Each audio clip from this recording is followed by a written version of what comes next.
I'd like to introduce our panelist here, and I'm going to start out with Nick Cantu. Nick is our Senior Security Engineer at Trend Micro. So Nick, why don't you take a moment just to tell everybody about yourself? Sure. So, good morning. My name is Nick Cantu. I'm a Senior Security Engineer with Trend Micro. I've been with Trend for about 2.5 years now, but before that, I was a longtime customer. I was around 8 years. Lived my whole life in IT and auto manufacturing, so that's kind of near and dear here locally. But now I'm on the other side. I've been in security for the last, let's call it 6-7 years. I'm local. Obviously, I used to work in Dearborn. I grew up in Detroit. I live now moved north a little bit. I live in Frankenmuth. I've, for the last couple of years, covered mainly Michigan for Trend, doing sales engineering. And now I've kind of changed roles so that we now cover pretty much all of the Great Lakes. So, good morning. Happy to be here. All right, thank you. If you would hand the mic to Adam, Mr. Adam Goslin, the CEO of Total Compliance Tracking. Adam, why don't you tell people about yourself? Okay. Well, good morning, everybody. I don't know, back in 2013, I decided to start a little company called Total Compliance Tracking. It is a SaaS-based compliance management system, really targeted at organizations that go through compliance. All the way to the other end of the spectrum, we have auditors and assessors that will use our platform to manage their client engagements. I named the company Total Compliance Tracking because we do every type of compliance known to man. We've got over 100 different certifications on the platform now, including SOC and ISO and NIST and PCI, HIPAA, etc. Effectively, if we have a client that needs a cert that we don't have, we'll go ahead and get it added to the platform. It will allow for kind of first-time management of your compliance engagement, as well as ongoing continuous compliance through the platform. In addition, we do security and compliance consulting, help companies kind of orchestrate their engagements, as well as deep dive penetration testing. I have been closely aligned with the online tech and now OTAVA crew for, gosh, it's got to be closing on 20 years or something. I've been a customer, I have been a consultant, I am currently a client. I assist with ongoing compliance management for OTAVA as well. So it's been a long and good relationship, and I agree with you, Mike, that Poland is the gearhead behind the Azure arena, because we actually flipped over and into that Azure space as well. So if anybody has questions about it and whatnot, I'd be happy to have a conversation too. Appreciate that. And you also have a podcast. Why don't you tell us about a little bit about that? Total Compliance Tracking has a podcast called Compliance Unfiltered. It is covering all sorts of topics around the security and compliance space. We've actually had the OTAVA crew out for recording an episode and whatnot. So that's been going on. I don't know, we're closing on about 100 episodes at this point in the game. So a lot of good content on there. Thank you very much. Yeah, and entertaining as well. They are. We try. Yeah, absolutely. Entertaining. Yeah, we call it unfiltered for a reason. It's not terribly scripted and not terribly prim and proper. So yeah. All right. Thank you. That's kind of podcast. There you go. All right, David Craigler. Now, David, do you get paid by how many letters are in your title? No, I don't actually, but I wish I did. Hang with me here. Senior Managing Partner, Principal. Right. Excuse me, of Latitude Consulting Group. Yes, that's correct. So no, not by title, and I do jack of all trades, master of none. We're a small company. We are Latitude Learning, Latitude Consulting Group, but we've been a customer with OTC and OTAVA for 17, 18 years, some very long period of time. And we started as a police co-location, and we have grown to relying on the platforms that provide provision. We get here for you guys to make sure we provide secure solutions to our customers, both within our SaaS-based model and everything else. Our real business, our focus is really on Latitude Learning, which is a SaaS-based learning management system that is focused on training what we call the extended enterprise. The idea of my best example is if you walk into a Subaru dealership, you walk into a Stellantis Chrysler dealership, you walk into a Polaris dealership, hopefully soon Kubota as well, and I'll share that with our other folks. The idea that every technician, every salesperson, every person in a facility has taken training, managed a platform with provision to it, often in compliance-based rules, right? What it means to be a level 1 technician, a level 2 technician, all the things that go along with that, and the constantly evolving needs with that. The interesting thing about, what we do, and as we get into this conversation, I'm here as the client representative, client of OTAVA representative here, because we work with customers that are putting mandates on us with regards to what the security requirements are, and they're constantly evolving, right? And we need to look at that. We are evaluating those things in terms of how we provision to them. And it really is an important topic for us, and we realize we need to be successful. We need to be able to talk to Bruce earlier that, when we evaluate these things and talk to new customers, and it doesn't matter if it's enterprise customers now or small customers now, they all have requirements, and we have to be prepared for that. So this is really a great conversation, so I look forward to it. Yeah, very good and relevant, right? Like you said, everybody is concerned about security. And a lot of times people, just like cloud, I mean, if you ask everybody in this room, they may have a different definition of it. Cloud. Right. And then probably as much so for zero trust and what that means. So looking forward to you guys today and your response to these questions. So Nick, we're going to start out with the first question and start out with you. Yeah, right? Look at Nick. Had his coffee today, ready to go.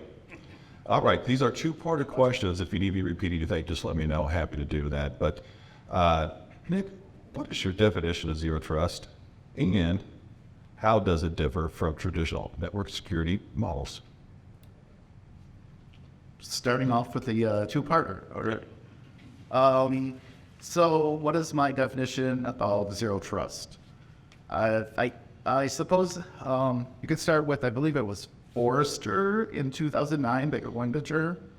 I would say succinctly that zero trust is a information security model that denies access to applications and data by default.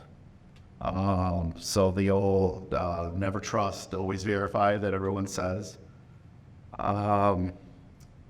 I would say, I guess, just to get into the second part, it does differ from the traditional or static security models, where the old model was trust but verify. So the old castle and moat, where if you were in the castle, you're good, you're safe, you have access to everything in the castle. But if you're on the outside of the moat, on the wrong side, then you're probably bad and definitely untrusted. So it differs in that regard. And the important difference is the continuous verification and with zero trust, looking at the user, looking at the device, looking at what they're trying to do, and continuously monitoring that is important, instead of the old traditional static model of verifying you're through the VPN and you're in the castle and you're off to the races, right? So I think that's important. Yeah, good analogy. I like that. Thanks. Yeah. Adam, a few words on your definition of zero trust? Well, in the security and compliance space, you've got to be able to control and permit appropriate connections, access, etc., within the environment. And the notion of zero trust, effectively validating that for every connection, it's kind of a step up from the traditional way that organizations have done it previously. And so, having that central core system that is constantly validating, verifying, the activity within the environment is a real big deal for the security and compliance arena. Certainly brings it to, kind of to a next level, if you will, especially the fact that it's going to by default block, the interplay within the environment.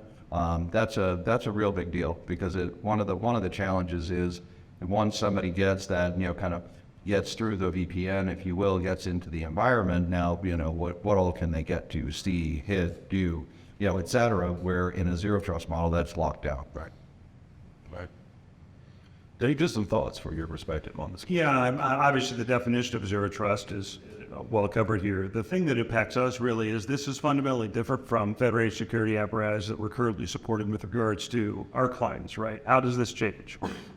When we talk to our customers and what are they doing with this eventually there are two things that we're going to have to do. One, making sure our SaaS as a standalone product is compliant with these things, going down that entire stack, making sure the policies and all the things going with that are meeting that, which is not a thing we've had to do in the past, right? But then there's a whole other layer when you talk about someone like Stellantis saying, okay, these are our rules. How do we marry these clouds together? How do we do the things that are important? And what are your policies? Who's going to govern those things? What are we going to? And those are the things that are affecting us as we look forward. Yep. Okay. All right. Any questions on this topic from anyone for panelists? Okay. All right. Yeah, the simple and easy, wasn't it? Yeah, that's too bad. Throwing softballs there for a second. Yeah. So what we do? What to do? He's going to ratchet it up now. Yeah, no, I'm working. Gradually hard. That's perfect. So, all right. Another two-parter, and I'll warn you on these two. So, okay. What are the primary benefits of adopting zero trust security model, and how do those benefits translate to real-world outcomes?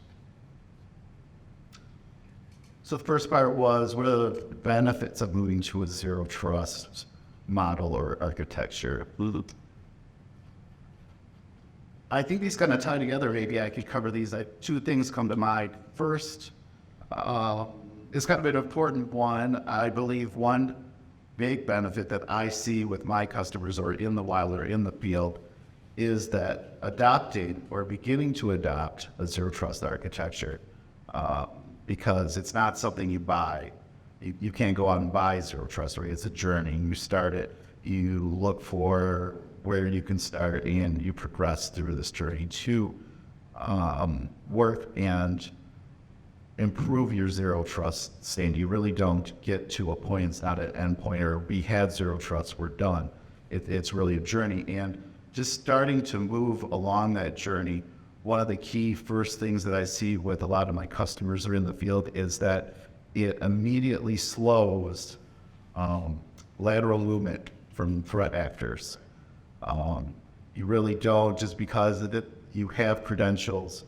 And I believe the statistic is somewhere currently around 80% of threats or malicious attacks start with garnered credentials and then trying to escalate the privilege on those. So you pretty much, in effect, cut that out or limit that on a lateral movement. And that's key, that's important.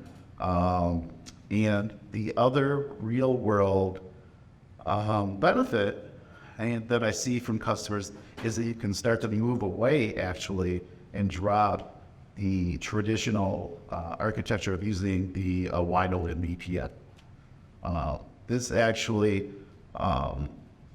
moving towards that zero trust architecture and moving away from the VPN actually has increased user experience, which is, not always applicable when you're trying to improve your security posture. And this kind of bears fruit where the end users see and realize that we're improving things from their standpoint, from the usability. It's always usability on that teeter-totter against security, right? And security improving with usability is kind of a fun win-win. Right. Yeah, absolutely. Good response. All right. Adam, primary benefits and business outcomes that you see from the zero trust model.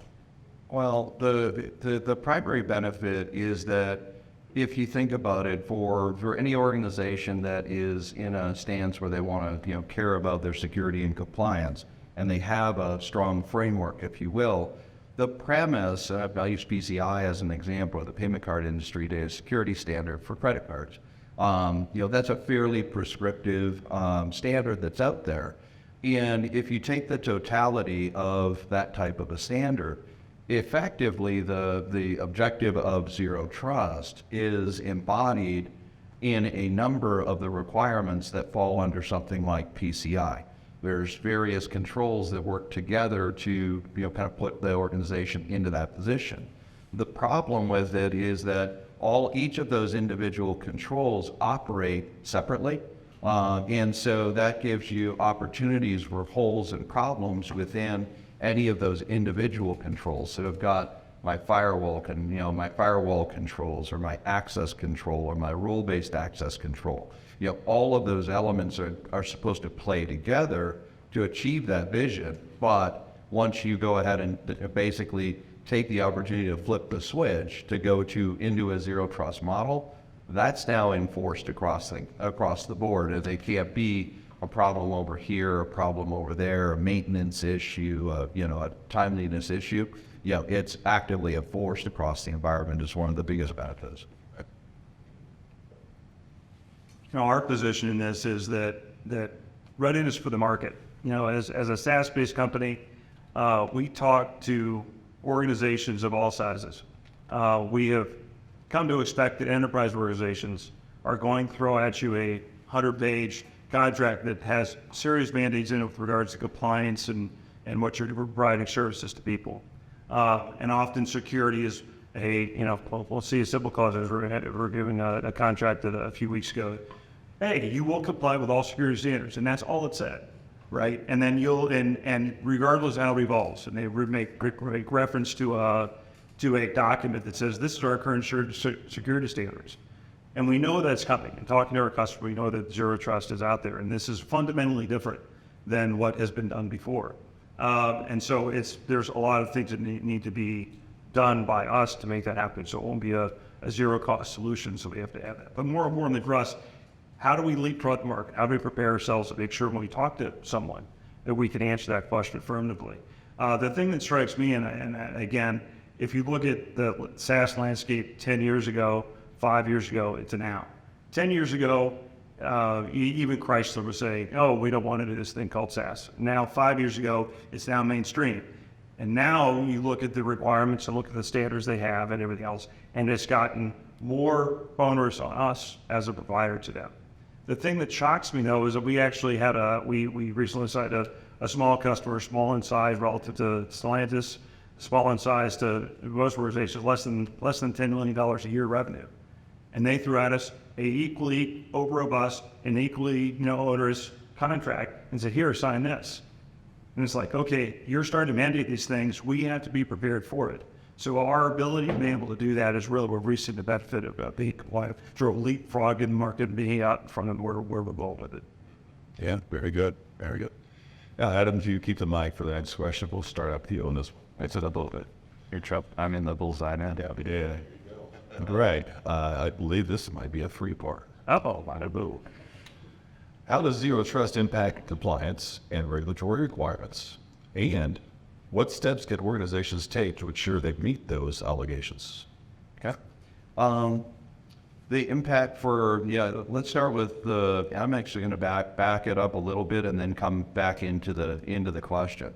So, I was talking earlier about the prescriptive standards, and it's kind of common across most of the major standards that are out there, that, kind of different sets of controls that are kind of enforced. And one of the visions of PCI as the example I use is that I've got a role-based access control as a prime example. It's an area that organizations will typically really struggle with. As I walk into engagements with just about every organization, it's an area that they've struggled with being able to get implemented, do it consistently, have that applied universally across the environment. And so, you step out of the traditional model of kind of access control and go into this zero trust arena. The impact on it is honestly, it forces the tightening up of those controls. You can either implement that internally by saying, hey, I'm really going to take this seriously, we're going to do this properly, et cetera. But that's then on the organization, on how seriously they take it, on the quality of their assessor or consultant that's helping them, et cetera. Where when you get into a zero trust model, you're effectively forced to get this figured out. So, one of the things that was said earlier is the planning for being able to turn the switch, right? This isn't something you go on Monday, hey, you want to know what I'm going to implement zero trust tomorrow? Flip, you go do that, you're going to have problems, right? because there's a lot of planning that has to go into being able to start to implement zero trust within the environment. And it really starts with going back to the fundamentals that are already an obligation for most organizations, but just that they haven't taken totally seriously. They have to go back and they have to then take a look at which systems need access to which systems, which people need access to which applications. What is the range of movement that I need by the role of the individuals within the organization, and getting that all configured and set up in advance of the push. One of the things that, the zero trust, Dave and I were talking earlier about how, zero trust is, it's just kind of rolling out, right? I think it's going to be a bit, I agree with his assessment that it's going to be a bit before everybody's, got this implemented. But it's going to head in that direction. But the result of having gone through that forced implementation of doing it right, because if you didn't do it right, now people don't have access, or systems don't have access. It effectively forces you to go down that path. The result is that the quality of the internal directional communication and access control within the environment is forced to step up a notch, and quite frankly, step up a notch over where most organizations would get to if they didn't implement it. Right. Very good. Really, on that side of things for us, we anticipate this is going to force the organization we work with to look further out in the landscape, right? The people that we often train are dealership-based employees, extended enterprise. They're not necessarily part of the primary organization we work with. I mean, a dealer in a Stellantis dealership is, the employees there are not part of the Stellantis network, right? How do they look at that? And we anticipate that pushing out further, so their footprint, their security view, and how they look at their entire population is going to necessarily change. It will have to be, it was a word of that as well. I think that's ultimately going to improve their quality, security, and compliance on the way. Absolutely. Great. You know what? I had I was sitting here thinking about it. Colin, your turn. So as I was sitting here thinking about it, the one thing that I wanted to make sure that I mentioned is that with the rollout of zero trust, so every organization is going to be in a different position. So one organization is going to be subject to whatever PCI and ISO, another one's going to have SOC and HIPAA, another one's going to have HIPAA and high trust, etc. As you go down that path of starting to look at in the direction of zero trust and doing the planning, etc., one of the really important elements is, if you've got a security compliance consultant that you're working with, coordinate with them on that rollout. And if you've got assessors for your various standards, make sure that you engage them early in that dialogue as well. Because there's going to be particular requirements based on the standards of the organization, how they operate, et cetera, that are going to come into play. And I'm a huge proponent of making sure you're on the same page as the assessors that you're working with, because at the end of the day, they're the ones that have to give you the, kind of give you the, side of the cross, if you will. So, coordinate with them as you're going into that planning phase, because that will pay dividends down the road when you're then gathering up evidence, et cetera. The last thing anybody wants is a surprise as they're, trying to hit the finish line for their, for their security compliance audit, only to have the, some type of dissent with their, with their assessor on either how it was done, implemented, configured, or rolled out. Yep. What they said. So obviously these guys are the compliance guys. Would you mind repeating the three-part question? You want the easy one or the Give me the easy one. Yeah. Let's see. So the first part is about compliance and regulatory requirements, and what steps can organizations take to ensure that they meet these obligations. Okay, all right, and I like that. Thanks. Just to add a little bit to what these compliance smarter compliance people need, from a technical standpoint, as you mature in zero trust, you will and you can and will get to a point where you can assess well, internal assets and let's say SaaS-based, which we're talking about, applications. And you can continually assess those applications against their compliancy and against their standards. And you can control access per those standards. So are they meeting data sovereignty needs? Are they, matching PCI or HIPAA or PCI or whatever you need to? You can continually monitor those SaaS-based applications, as well as, obviously your user, the identity, the device, et cetera. But it brings in monitoring and continuous monitoring of the compliancy of the applications that the users are accessing. Yeah. So I think that's important. Obviously, I see that in the field a little bit more towards the middle of the zero trust journey. But obviously, it's important to get there. Yeah, and you hit it the nail on the head there. It's not just a one and done. It's a continual process. Very good. All right, so Nick, well, actually, nice work for me. All right. All right, how can zero trust be applied to cloud-based environments? And what are the key considerations for securing cloud workloads? Okay, two-parter. So I think I kind of touched upon that, sorry, in the last one. Obviously, high level, you can monitor these cloud workloads or cloud-based applications.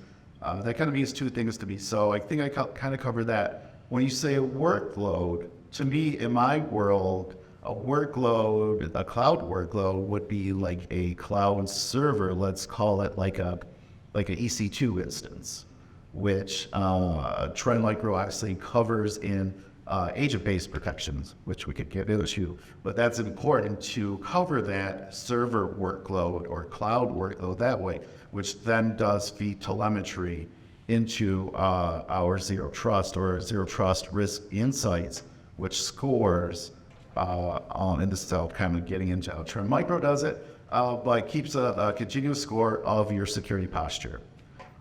So that I'm not sure if that's exactly how the question is asking it. Obviously, you have your cloud applications and continuously monitoring those. You have your cloud workloads, which are, again, from my point of view, coming from servers that are also being monitored for their device health and the users accessing these workloads. And you really need to obviously continuously verify and quantify that with a number, and obviously continuously try to improve that matter. And you guys have Worry-Free that will handle the end devices as well as the server workload, so you really have visibility across the whole channels, not just unidirectional. That is true, and that is important to have the sensors out there to get a different look at the different pillars. It's not just your endpoint, right? You don't need to just look at that. You need to also look in your servers, your network, your email. All of these sensors we can pull in to create that score and where that score is at, so that you need the sensors to have the visibility to continuously assess in the best way. Also, it's worth pointing out that we also play nice with third parties. It's important to really get the best picture of your risk landscape. So we can ingest and play two ways with firewalls, et cetera. Like, what's going on at the perimeter? Or do we see something internally and you want to automate blocking that at the perimeter? Pull data from all your web applications, your SIMs, your SOARs, et cetera. So it's important to take a look holistically across your IT environment to be able to really assess a problem. Yeah, very good. Very good. Adam, what do you think the key considerations are for securing cloud workloads? Well, in today's day and age, it's really different for different organizations, right? Every org has a kind of a different makeup of what they have, where's their stuff. You've got everything from servers and devices and whatnot sitting at corporate to private cloud instances, public cloud instances. You've also got some additional layers in there. One that most will relate to something like a Cloudflare sitting in front of your web-based applications. So you've got these third-party cloud service providers which are provisioning services to the organization. You've also got a series of vendors that are out there provisioning services. So, GCP portal, can you be floating your compliance stuff over there? You could have SIM as a service coming into play. So you've really got a really complex landscape for the organization. And certainly being able to consolidate that down into a singular tool, such as the Zero Trust, it really gives the organization a much more finite capability to maintain their control over, the directional nature, the exposure of, certain assets, the ability to traverse between assets, user access to those assets, et cetera. And yet it really goes in a broader sense than just the cloud, but you've got a lot of capability to spread that out over, across all of your workloads. That's a little beyond where we're currently at, so I'm going to defer to my colleagues on this one. No problem. Well done, Adam. Something you hit on there is really, it's not, as Nick said, it's not a one and done. Really, it's a continuous process, but it's also a team effort. It takes more than just the individual, maybe the CISO that's on site, but with companies like TCT to help put that comprehensive plan together that continuously improves the environment and making sure, because every day as we all know, the security landscape changes on a daily, if not an hourly basis. So, yeah, well, and that's for sure. And if you think about it, right, we've been doing a lot of talking about, how do I get from where I'm at now to getting into the Zero Trust arena and all of the planning and whatnot that needs to be done in order to get there. But we're glossing over the notion of exactly what you said, which is, hey, things change. I'm going to migrate this system from this platform to that platform. I picked up a new client and they have these needs, and I've got equipment that's deprecating that I've got to go roll a new platform in, and new third-party applications that are going to come into play. So it's almost like, you're trying to do the dance on quicksand, if you will, and so it'll be a struggle for organizations to get from where they're at to, okay, let's go implement Zero Trust, but make no mistake, it's not, oh, thank goodness, we're done. Not gonna walk away and be like your hands, right? This is going to be a tool for the organization that is going to require literally active management, in all likelihood bolted directly into your change control, your access control, et cetera, because every time that you're running something through, or a new project or a new deployment, it's going to have ripple impacts over into your Zero Trust arena as well. yeah, that's a good point. Change control, visibility, because especially when you're dealing with farbacks and making sure you don't disrupt the business. Yep. And your productivity apps, absolutely. All right, we're going to do one more question, and we'll take any questions from the audience here. So, next question, Adam, we'll start with you on this next one. What are some emerging trends and challenges in Zero Trust, and how do you see the concept evolving in the coming years? Okay. Repeat the first part of that again? What are some emerging trends and challenges in Zero Trust? Okay. We talked a lot about the traditional security model and the traditional elements that are coming into play.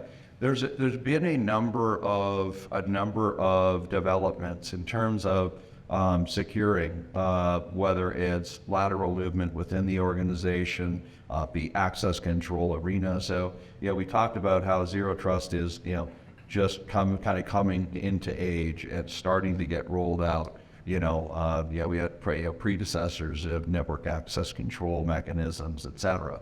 So, I see Zero Trust as something that is going to start rolling out.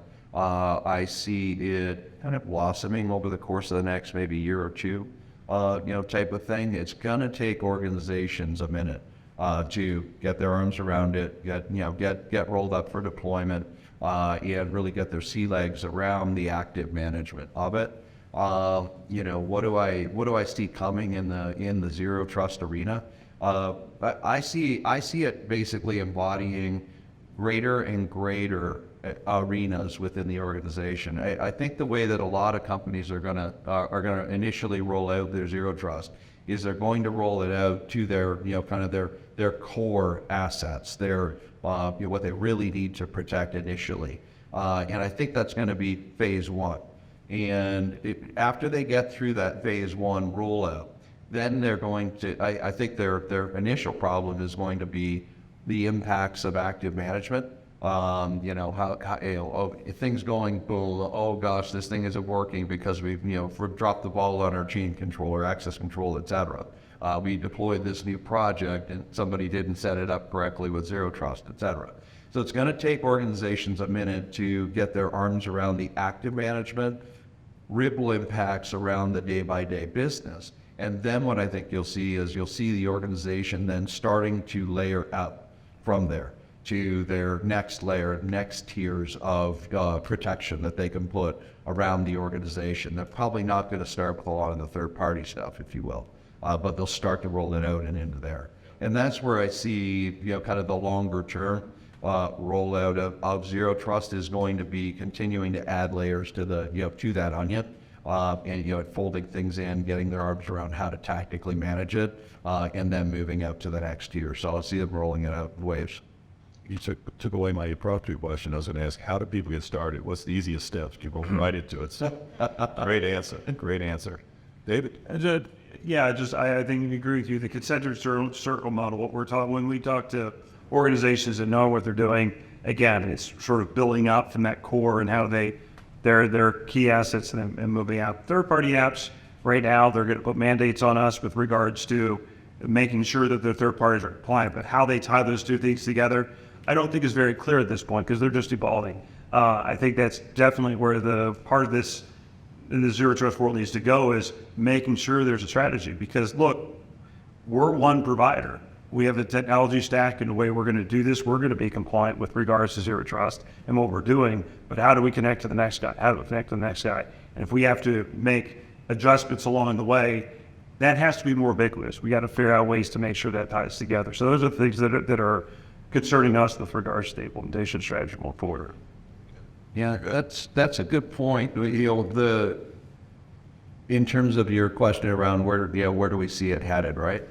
If you think about it, if over the next 2-3 years, organizations are getting through that phase one, phase two, et cetera, that's great for the individual organization. But in today's day and age, organizations are more and more communicating with one another in automated fashions, et cetera.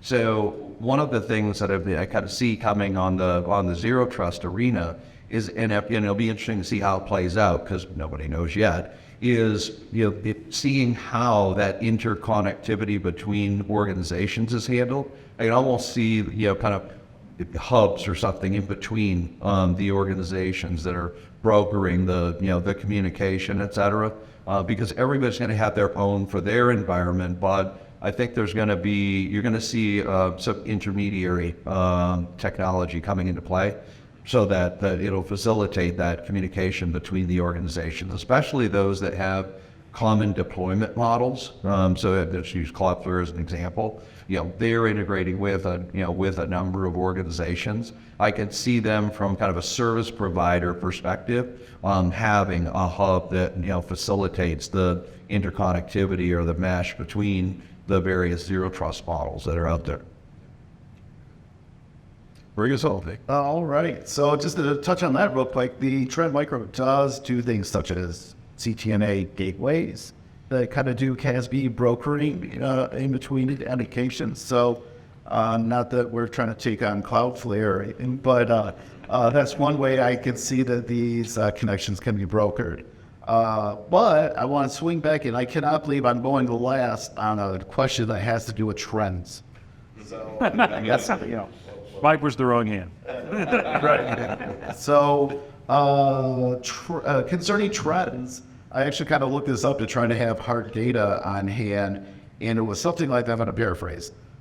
4 years ago, the Fortune 2000 was surveyed, and those that had a zero trust movement in place or plan to in the next year was something around 16%. That's 4 years ago. And then they just did it last year, and it was somewhere around 86%. So obviously the trend is there. In 2021, the federal government mandated that all their assets be moved towards zero trust. So I think we can see the trend in that it's not just a buzzword anymore. It's a business imperative almost. So that's kind of a trend. What was it? The second part is things that can maybe get in the way. How do you see the concept evolving? Oh, sure. Okay. Yeah, and there's things that could get in the way, obviously, that I did want to touch on. There's I think the first one out of that same survey was dealing with skills, right? The skill set is needed out there to be able to implement and continuously monitor this. The second was that, budget, obviously, that's always a problem. But because it's a team sport, zero trust is a team sport, you have to break down silos. So you're not just dealing with one budget. So you have to play nice together. And we all know that's not easy. So those are some potential roadblocks. And then evolving, while it's going to continue, I liked what you were saying. How are we then going to connect these different universes, right, together to have them play nice? But I definitely see it evolving in the way that currently I see companies dealing with devices and cloud workloads and networks. And last on that list is identity. And I think that I see a trend that's going to be kind of maybe brought to the forefront as we're more of a distributed workforce. It's not going anywhere. We're learning that devices currently and identity are kind of your perimeter. That's the perimeter now. So I see identity and the continuous monitoring thereof being at the forefront of security movements in the near future. Yeah. So great point. Actually, I think of the book, Who Moved the Cheese? Who moved the perimeter? Yeah. The perimeter has moved to identity. Exactly right. Good point. All right. We'll open up the floor for questions for our panelists, and it could be pretty much anything informal. And just raise your hand. I'll bring you the mic. Mic's up to the light. Okay. Out here? Good? Okay. All right. So I have two different questions for you guys. So the first one, speaking of trends, large language models are literally everywhere, and I don't think they're going to go away anytime soon.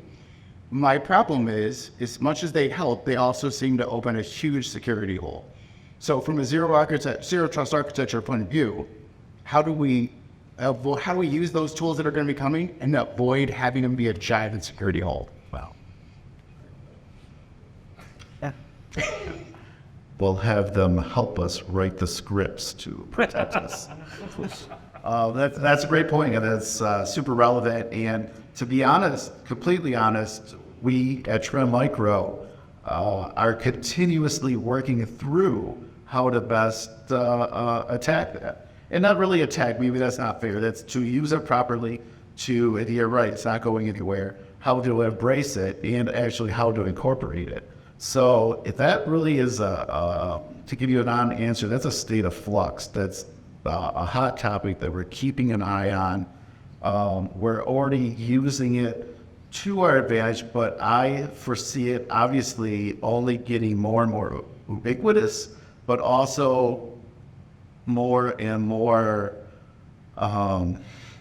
obviously used, because it's only going to get better, right, in the LLMs. It's a bit scary to see just the small data set we have in the curve of how good it's gotten in such a small time. So we all know that curve is not going to be a straight line. That curve is going to continue to be a curve. We extrapolate that out. So that's interesting. So it's a continuous monitoring thereof, and we got to be wary of it. Do me a favor. What was the first part of that again? Large language models? How do we prevent large language models from becoming a giant security hole? I think it's going to end up being a work in progress. I agree with Nick. The reality is that it's going to take time for, we're going to, obviously, as with anything, right, in this technology space and security, I'm positive we're going to drop into some problems before we get the solutions. And really what it's going to take is it's going to take falling into those holes and then putting the mechanisms and controls in place to be able to get those buttoned up. One interesting stat, kind of related to this, if you will, they did a security gathering. I think it was up in Vancouver or something, where they sat down a bunch of white hats and pointed them at existing technology and said, hey, go ahead and find security holes. And in a single day, they ended up identifying, I think it was 12 0 days in a single day. And it's like, if that's the case, what are the bad guys coming up with? What do they already have in their pockets that they're taking advantage of? It's almost like we've got to run into those divots so that we can go ahead and put the right mechanisms in place to close that up. What should I steal the one? Never do it. So in Vancouver, was it the 0 Day Initiative? Yeah, and what's okay. So plug. Here's my maybe only one plug maybe. The 0 Day Initiative is actually Trend Micro. That's one arm of our research branch. So I have to get that. I mean, you call it up. I gave you a layup. Yeah, thank you. I think I owe him $20 or how about a couple bagels? But yeah, I got to plug it. Sorry, I have to take that opportunity. So the 0 Day Initiative, what he's speaking of, right? We hold events where, just a one day they discover 12 0 days. Again, that's one of the arms of Trend Micro's research. We're actually a huge, I believe it's 40% of our workforce is designated just for threat research, and we discover and or buy over 60% of 0 days every year. The last year is like 66%, but it's continuously always over 60%. Actually, other threat vendors buy our intel on that, and I'm bragging a little bit because I love that. We're definitely a threat research company. So I just want to still like for the index. Hold on for it. I have a second question on. So working for a retail.com business, they really look at IT as kind of a cost center, right? So when we talk about things like zero trust, there's a lot of price that goes into that, not only man hours, but view services, things like that. It's pretty easy just to say, well, what's the cost of your business going down? But everyone makes that argument. When I'm talking to my executive teams, the people who spend the money, how do I make the best argument for implementing zero trust, how it would benefit us beyond just your company as it go down? I mean, that's the big one. It really is. Yeah. And I've also seen a lot of benefits if you need to, or you do, let's say, like a red team exercise, and so that you discover actually how Swiss cheese you are and get a detailed report on it that is tailor-made for the C-suite.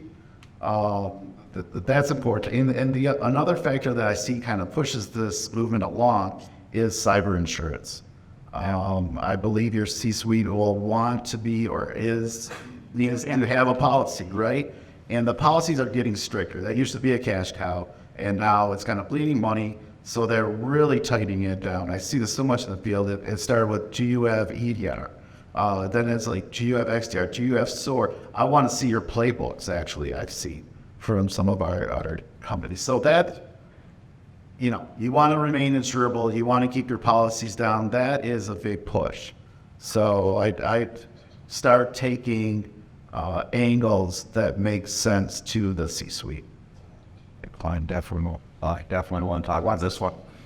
So, no, because honestly, that's a great question, because it's one of the singularly biggest frustrations being in the technology space is being able to have real conversations with the C-suite, and ultimately, no offense to the CFOs of the world, but whoever's holding on to the purse strings, being able to get through to them why it's important. One thing I will point you to is that if you go to the to TCT's website, on there I have a case study on how to kind of sell security and compliance to the CFO. So go and check that out. But at the end of the day, this is the part that I find most entertaining about those at the C level and those with the purse strings. They will gladly, I'm glad you brought up the cyber liability. So they'll gladly go ahead and pay the dollar amount out to their cyber liability insurance every day and twice on Sunday. They'll pay for what happens if the building catches on fire, things along those lines. And realistically, how often do these organizations need to leverage their cyber? Infrequently. How often does your building catch on fire? Infrequently, okay? But they'll happily pay that, but then they'll write left, right, and sideways about implementing things which will actively, tactically protect the organization better than your piece of paper that you need to use just in case, which, oh, by the way, and here's the entertaining part, get the C-level people that don't have to sign up for the insurance to read the questionnaire that the company's just filled out about what all they're doing to qualify for that insurance. Because in many cases, they don't have a clue what it is that they had to go in, sign up for, what they're on the hook for, what they're obligated to do, et cetera. And the biggest problem for a lot of those organizations and that disconnect between the ones signing up for the insurance and the ones that are just glad that they have it and happily pay it, is that, hey, if you've got a problem now and you're not doing a number of the things that you basically, said, yes, we're going ahead and doing as an organization, the cyber liability it's as useless as toilet paper at that point in the game. So, my stance in the security and compliance space, obviously something I'm passionate about, is that instead of spending money that you're dropping down a hole for a just in case that you're probably not going to have to leverage, instead put the money into something that's going to actively protect the organization. Things like penetration testing, the red team exercise, et cetera. Getting a team in there to do that, that's money you're spending, that's actively locking down the environment. Having solid access control for your environment through something like Zero Trust. Again, active money spent that's going to have a real benefit on not exposing the organization. If those dollars are going to be far better spent than what they're spending on the what ifs and just in cases. I sort of ride the middle of this as a product manager on the executive suite, the same thing. My only caveat to what both these guys have said is that the insurance is still going to be a cost. What's going to happen is the ability to get lower rates and those proving that you could do it, right? And so, and trying to make sure that we look at it as a way to be a viable business moving forward. If we don't do this, we won't have an opportunity. We won't be able to open doors. We won't be able to do the things we need to do. A little bit different from the retail organization you're talking about.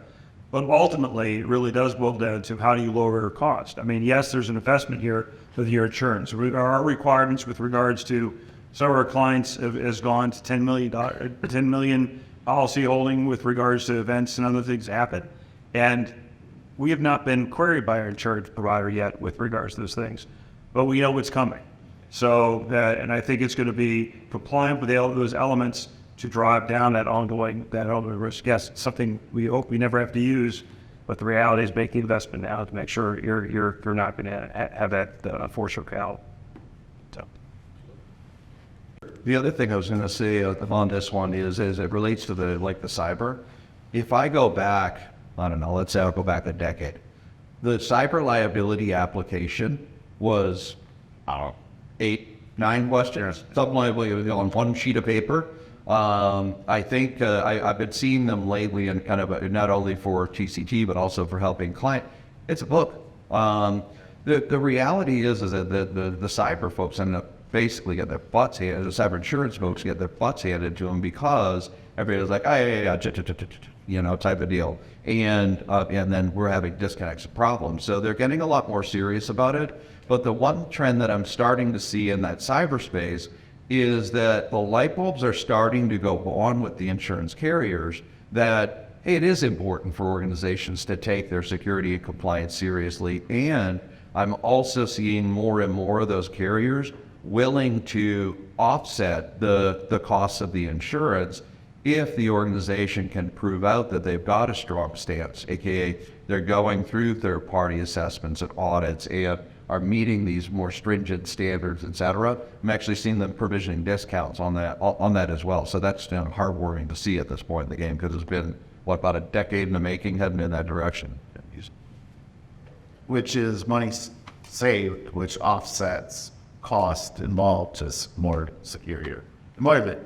I mean, it's a roundabout way, but money saved is usually generally a good thing. Right. But one other thing to add to that, I think that's important, and historically it's always been about, right, what's it cost you to be down every minute, every hour, every day, whatever, right? But the genesis of cybersecurity in general is around what's the cost of the data compromise? What's the cost of the data loss? What's the cost of the data being used by malicious actors in some way, right? Cybersecurity is about refunding that or covering that cost, right? Cybersecurity is about paying regulatory fines for loss of data, right? As a result of a compromise. And you can get offset costs, of course, but your reputation still takes a hit, right? That data loss, that data is still out there somewhere if you're compromised, right? So it's more, in my mind today, which is different than I would have said even a couple of years ago. In my mind today, the more important issue is about the compromise of the data and less about the downtime, because that cost from a fines, from a reputation, from all those, right, and everything else adds up to even a bigger cost than implementing it. We got a fourth chair up here.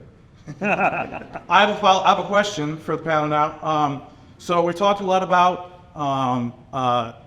implementation and speed bumps or things that can get in the way of implementing, and concentric implementation, right? Moving out further and further from the internal. Ultimately, does a zero trust mindset or architecture approach to security, does it simplify or does it complicate from a technology perspective, from a compliance perspective, from an application development or a software development, software as a service development?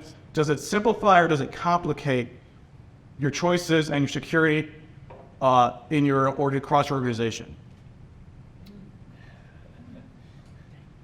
That's complicated. The overall, it can simplify. It definitely can be. It can simplify. Whether the easy things I said, where drop in the VPN access, it's again back to the teeter-totter of usability versus security. It's a worthwhile journey. You can actually build in making it easier on the end user. It's a lot easier to write policy for zero trust than, let's say, crazy microsegmentation rules that get tough to manage. If done right, they can be easier on the IT staff and the end user, which is, again, kind of a win-win, but you have to do it right. The thing maybe I want to, since we're in close to the end, want to leave with, though, is it does generally, the vibe is zero trust is, yes, you don't buy it, it's a journey, it's a tough journey. I don't know where to start. I am actually not starting because I don't know where to start. And I'd like to say that it can be easy. There are low-hanging fruits. You can start with those. Again, it's a journey, and just pick little things to start with to kind of get on your journey, whether it's starting with MFA, whether you do single sign-on or passwordless sign-on. There are easy ways to get inroads that will improve your security posture. Again, it's a journey. Maybe, we talked about a lot of the onions, so maybe you start with critical infra and do MFA on that, expand, test the waters, expand out. What I'm trying to get across is it's a worthwhile journey. It doesn't have to be difficult.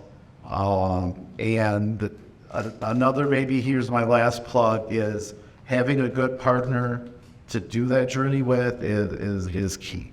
We got some partners up here, so I'll placate to them. But It's a worthwhile journey.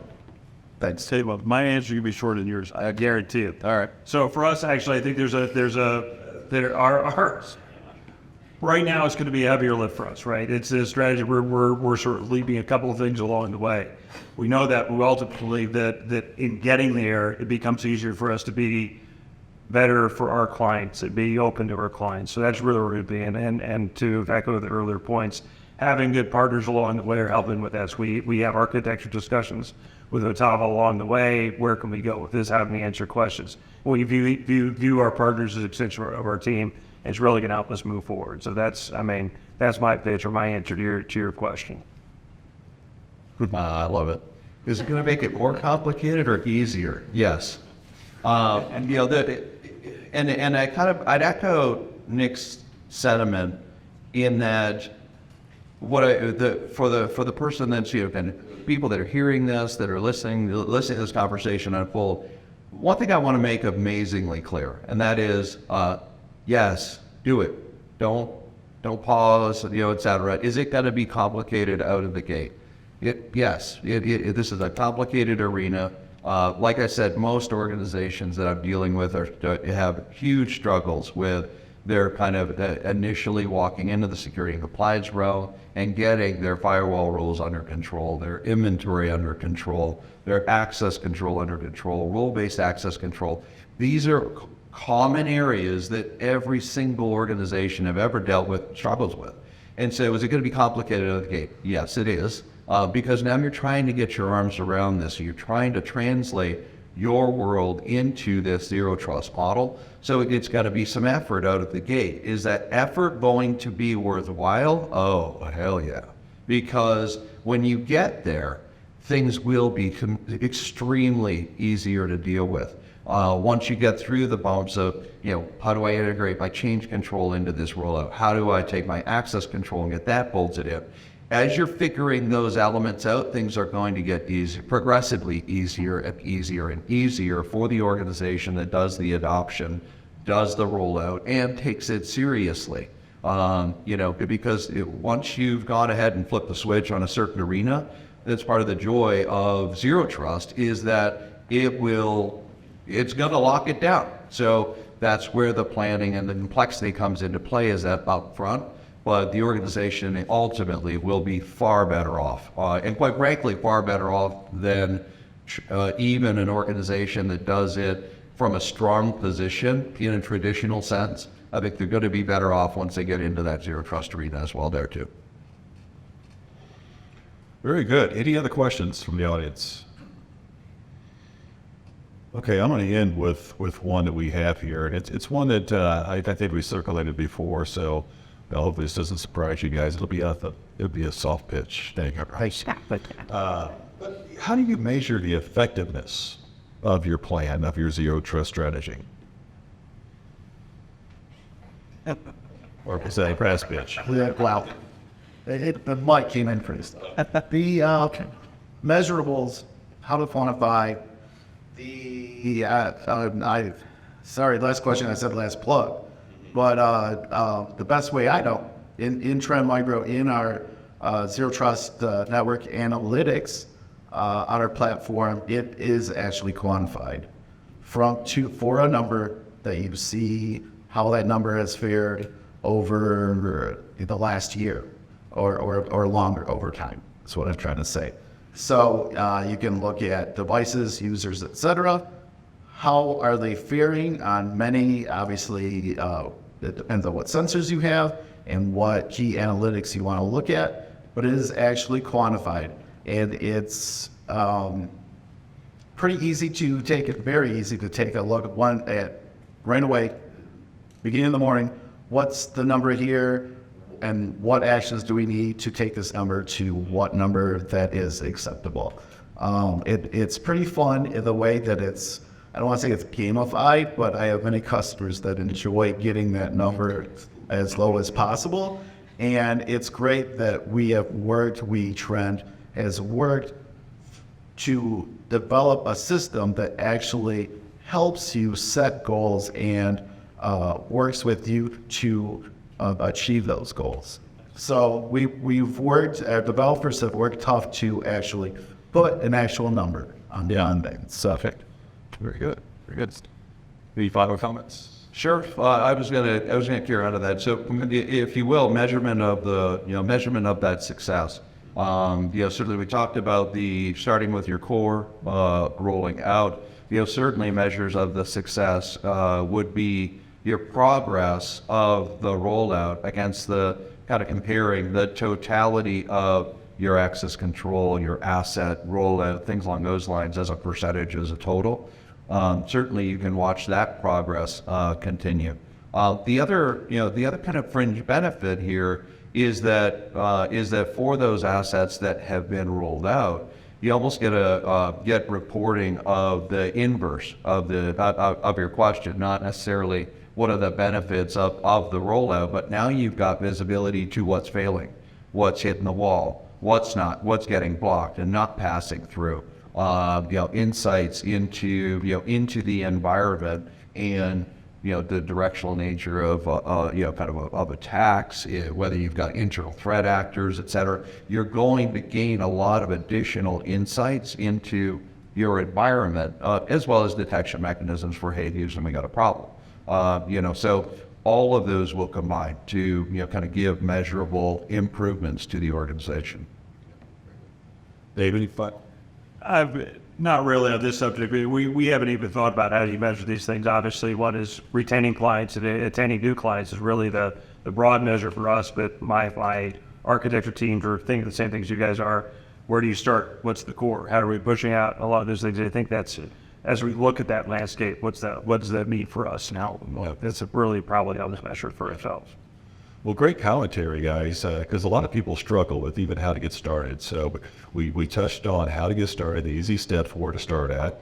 Manageable work, start at the center, work your way out. Very, very great information. So, but if anybody would like to have further this conversation with OTAVA, the East Spine partners are all partners, valued partners of OTAVA. So just give us a call, visit our website. We can continue that conversation.